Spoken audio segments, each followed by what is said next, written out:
Copa അമേരിക്കയിൽ ഉറുഗ്വേക്ക് 3-ാം സ്ഥാനം. Losers ഫൈനലിൽ കാനഡയെ പെനാൽറ്റി ഷൂട്ടൌട്ട് വരെ നീണ്ട പോരാട്ടത്തിനൊടുവിൽ കീഴടക്കിയാണ് ഉറുഗ്വെ 3-ാം സ്ഥാനം സ്വന്തമാക്കിയത്.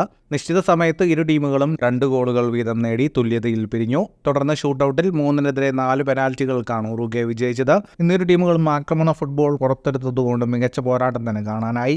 8-ാം മിനിറ്റിൽ റോഡ്രിഗോ ബെൻഡാങ്കോറിലൂടെ ഉറുഗ്വെ മത്സരത്തിൽ ആദ്യ ലീഡെടുത്തു. 22-ാം മിനിറ്റിൽ കൊനയുടെ ഒരു ആക്രോബാറ്റിക് ഗോളിലൂടെ കാനഡ മത്സരത്തിൽ ഒപ്പമെത്തി. 2-ാം പകുതിയിൽ 80-ാം മിനിറ്റിൽ ജൊനാഥൻ ഡേവിഡിന്റെ ഗോളിൽ കാനഡ ലീഡെടുത്തു.